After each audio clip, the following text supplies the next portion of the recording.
Well, today is Sunday, December 30th. And as you can see, Mr. Goose wants to attack me. Mr. Goose wants to attack me again. Yeah. Yeah, and you can see I'm still snowed in here. There's Emma.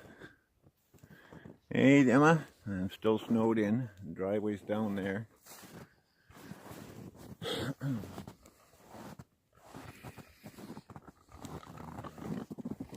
Mr. Piggies.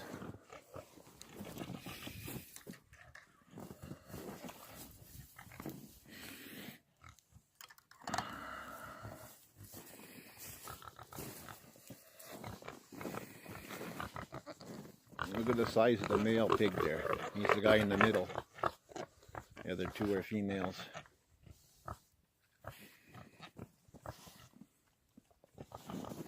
And then there's these guys. One guy's laying down. Oh, and there's the big guys. Hi, Bessie. Eh? Are you hiding behind that big guy? Eh? That big all black one out there, he tried twice in the last 3 days to mount me. He puts his front hooves right up on my shoulders, and I have to swing my arm back and give him a belt.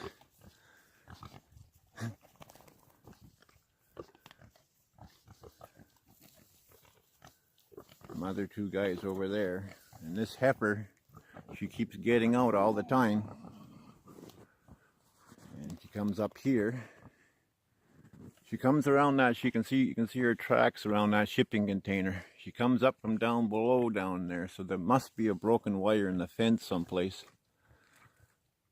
I found one spot where she was getting under the wire, and I fixed that, and now I don't know where she's getting out from, but she keeps coming up here and eating the calves' food, and I have to run her off when I feed them.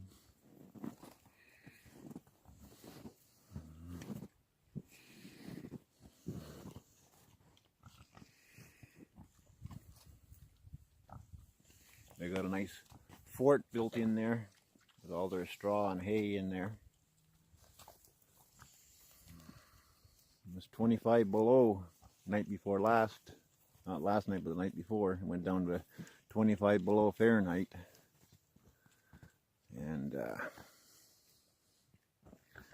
yeah, I'm going to have to get out soon because I've only got a few days left of corn left for the pigs and the calves. And I give a little bit to the big guys, but not much. And the chickens and turkeys. But I've been trying to get the tires fixed. My small portable air compressor was down below on the back of the plow truck because there's a flat tire on it. And it was froze up solid, and in the meantime I'm trying to move it, bring it up to the house. Those cheap vinyl hoses broke. And it's just been one thing after another. Like, first of all, it started off that the carburetor was leaking gas like crazy. And a month ago I went down there and I figured, well, I'll start it up and I'll bring it up to the house. Well, the battery was dead. So I went to put the charger on it, and as soon as I did that, the wire that goes from the alternator to the solenoid where the main battery hooks up to burnt up instantly. So I figured the alternator must have been shorting somehow to ground. So I put a new wire on there, but I haven't put it to the alternator yet. So I got to test it with a ohm meter. And I wanted to get it up to the house. And I put the battery on charge. For like a week. And then I took the charger off it, and then I went down there the day before the snow, and that battery was stone dead and frozen. As soon as I put the charger on it, it just arced like crazy. And yeah,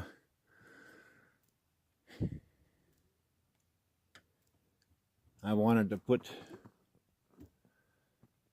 the snowplow on that yellow Chevy back there, 4-wheel drive, 3/4 ton last summer, but I've been so ill that just to do anything, I break out in this hot sweat and my clothes are soaking wet in like 10 minutes. And I feel like I'm gonna just pass out and I have to get in the house. And it's just been a chore just to feed these guys every day. And I'm soaking wet. I gotta take my clothes off because I'm soaked like somebody turned a hose on me. I don't know what's the matter. I've been to the doctor and he said, oh, it's my pills. So he cut me back on my medication a little bit and it's even worse.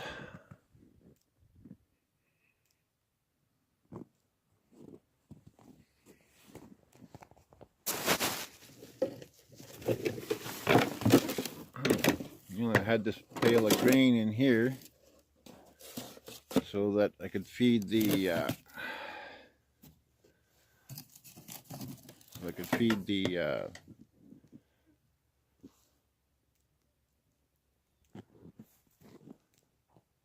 can't see anything. What's going on here?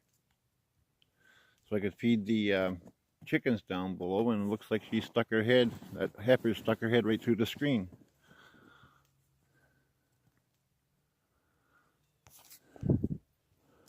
Oh.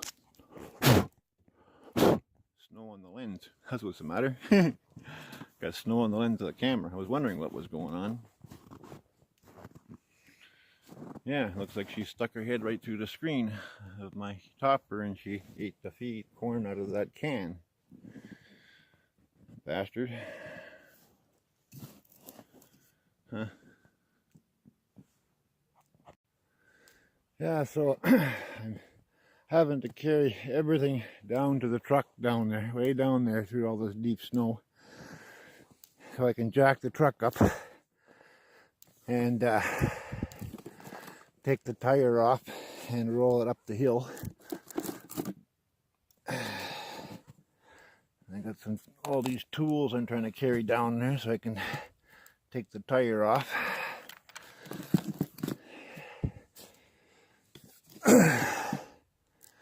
I'm going to give these guys some corn.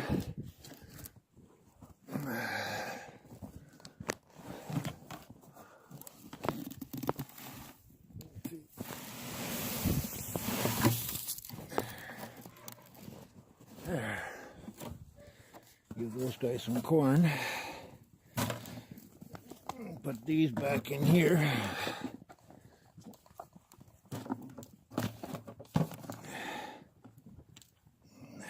Put the tools back in there.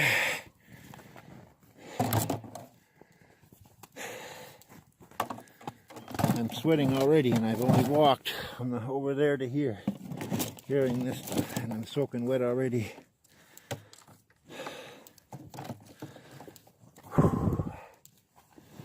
And I still have a long ways to go.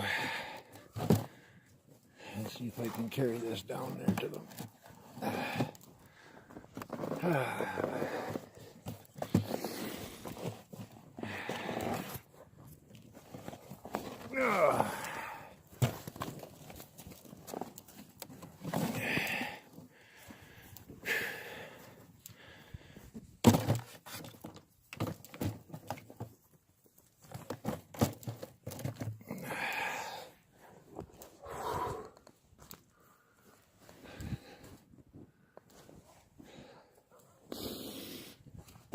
I don't know if I can film and walk and carry all this at the same time or not. It's pretty tough. The snow is pretty deep, and all I got to walk in is the cow trail.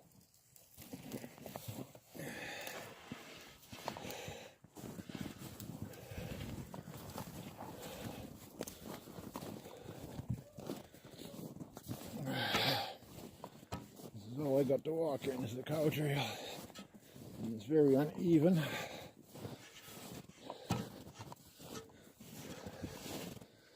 It's a good thing I got electrical outlets all over the property.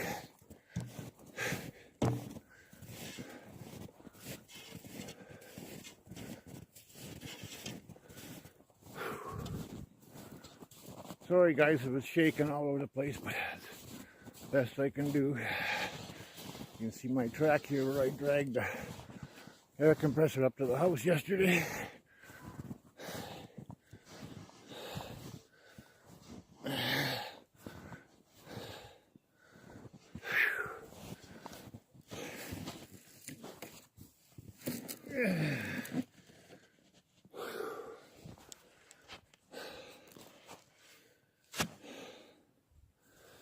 Yeah, you see, as soon as I moved the air compressor, it busted that line right off. Right there, see? So I was done for. I have more hoses, but wasn't about to try and drag that air compressor back down here again for this flat tire right here.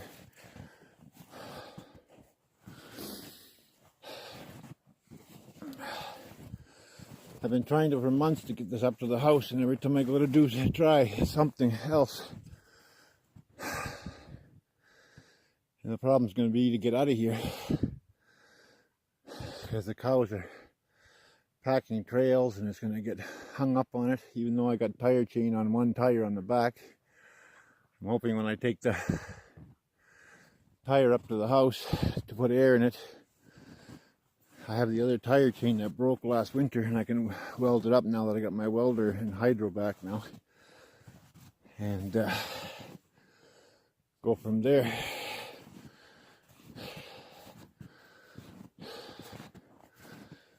Whew. I tell you,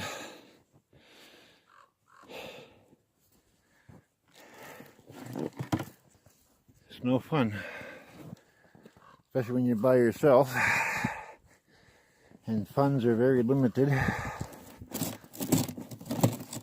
But I have to get this going, because they got hay for about 2 weeks yet, so I have to go and get hay again. But I'm almost out of grain. I only have enough grain for a few days, maybe till Wednesday or Thursday. That's why I only gave the steers a little bit, because they don't really need it, because they've got good hay and they've been getting tons of grain. Because 2 of them were supposed to get butchered in September, so for 90 days I packed the grain on all of them like crazy. And I haven't been able to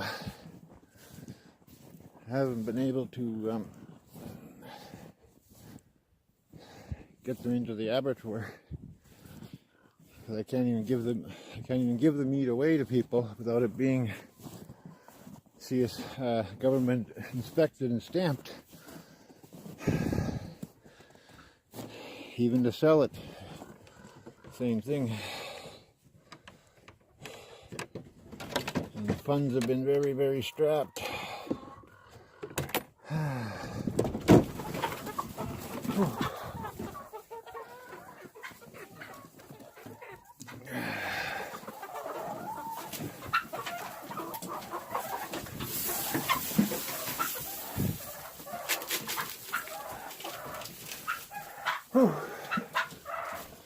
And these guys should have been laying a month ago, but they're not.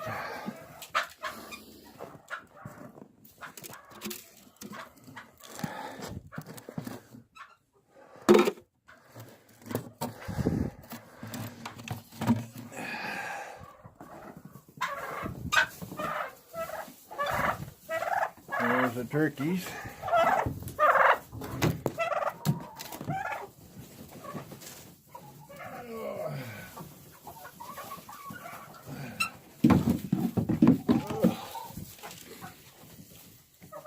There's the turkeys in their pen in there.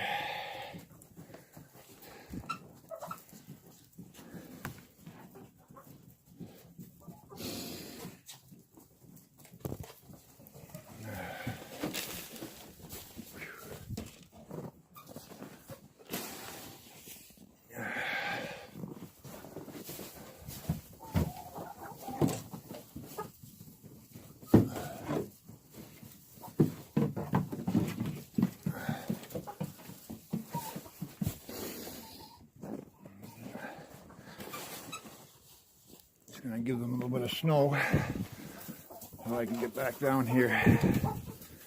I'm gonna give them water after I get that tire off. I have to go to the tank over there and get them water, but I'll do that later. Just give them a little bit of snow right now.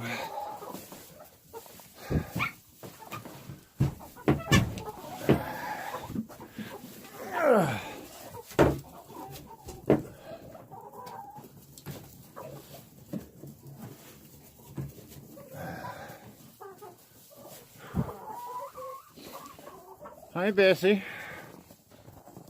How you doing? Eh? Yeah, I bought her a red halter. You've probably seen in other videos. And she must have snagged it on something in the bush. And I guess that's what I get for paying $13 for a halter, because she ripped one of the joints off where the nylon sews to the ring, and ripped that right off. Now she might have just rubbed it up against a tree and rubbed the stitching off. I don't know.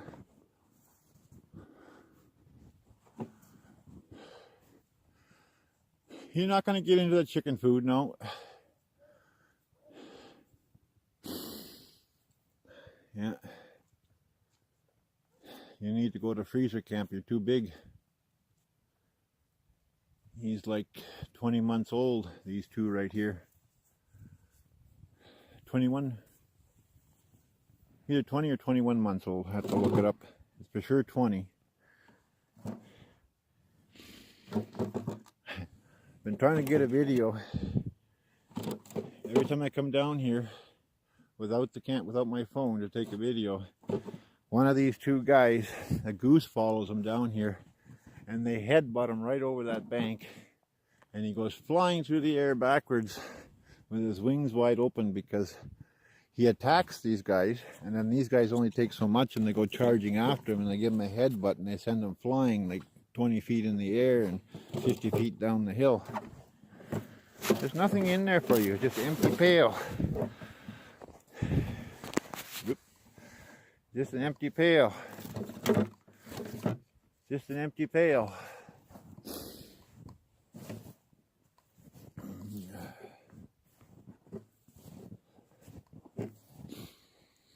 Well, guys, I got nobody here to film while I take this jack this truck up and take this tire off and roll it up the hill, and I can't hold on to the camera and do it all, so guess that'll be it for today. And I'm going to try and get this tire off and hope I don't drop dead in the meantime. I'm just soaking wet, sweat running down my forehead, and it's 20 degrees out here right now, Fahrenheit.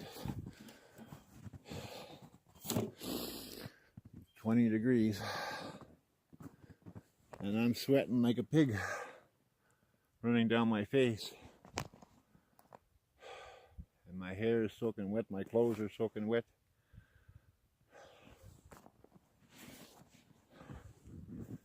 I gotta plow the roadway to get out of there, up there.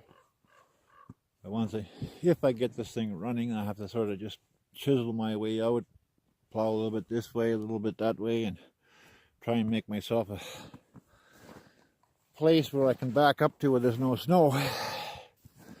Because it's one thing in this kind of snow, if you keep pushing forward into it, all of a sudden the blade jumps over the bank, and then you can't back up because you only got one little lane that you came down in.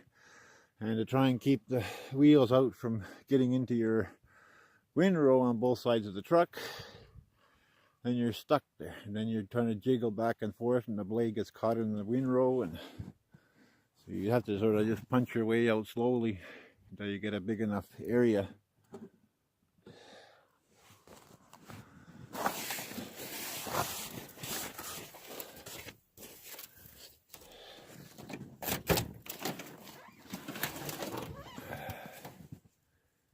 Yeah. It's been a good old truck, this one. I bought this truck brand new. It used to be red, but I got in an accident and I had to change the cab on it. Anyway, I really appreciate if any of you guys out there can donate to help feed people in need, to feed these guys and get other stock and stuff. And I'd like to get a drone someday to show you guys this area by drone, but that's probably years away. Of course, these guys, it's hard to work down here because they're going to be over my back here steady, thinking I got food for them. I got to shovel the snow and crawl underneath there and put that jack right there underneath the axle and jack the tire up and plug the impact gun in and take the tire off. There's nothing in there for you guys. At least it keeps them off me anyway. So again, if you guys can help to donate, use the PayPal link below in the description to help feed people in need, to feed these guys. And I've already talked to the guy that artificial inseminates for her for next fall, because she'll be 2 next July.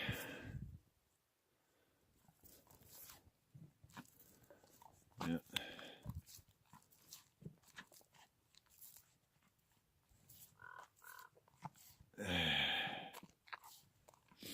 Okay guys, thanks a lot. Well, there's the tire off. I had to use the breaker bar to break the nuts loose because they've been on there for many years.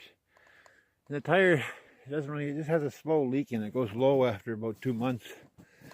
It still has air in it. It was only about 3/4 flat, but if I tried to push in this heavy snow, it would tear it right off the rim. Had I got it up to the house before the snow came, like I was trying to do, and then the battery was frozen and every other thing. Oh, the white heifer come back down into this part of the pen again. I gotta find out where she's getting out from again. Gets out there someplace out there, but you have to follow her trail. I fixed the one where she was going under the wire. So I could have drove it up to the house if it would have been before the snowfall, because there was enough air in it to get it up to the house. But like I say, I come down to start it and the battery was frozen, and I had just had it on the charger the week before, and it was fine. But I still got to figure out if I need an alternator or what, because that wire burnt up and I disconnected it off the alternator and I put a jumper wire to the alternator into the battery, and it right away started to smoke. So I don't know if that was because the battery was frozen, but I don't know. I had the charger on it at that time. That's how it smoked, because I put the charger on the battery and the alternator wire smoked, the charging wire. So in any case, I may need an alternator now on top of a carburetor, because the carburetor pours gas out like crazy. And this truck's got a second carburetor in it. It's not the original one. I bought a new one for this one about, I don't know, 20 years ago. But it's pouring out of the 4-barrel float. It's got 2 floats in that carburetor. It's pouring out the carburetor on the 4-barrel side. Pours more gas on top of the intake manifold, and I can't tell where it's coming from, other than it's coming from the back side of the carburetor where the 4-barrel float is. Pours more gas out than it burns. It was doing it last winter too, but not bad. It was just sort of dripping. But now this summer, when I was using it to push manure, it was pouring gas out like crazy. And I parked it here, and then the next thing I came, I tried to start it, and battery was dead, and put the charger on it, and the alternator wire smoked. So it's like, why all of a sudden it's just been sitting and the alternator's got a dead short. So I don't know. I want to get it started and spinning. Maybe it just got some corrosion in there that's grounding it. I don't know until I get spinning. But anyway, guys, I got to get this tire up to the house and put air in it and see if I can't fix the other tire chain up a little bit to get it on here, because the tire chain's on the other side, but this one broke off last winter.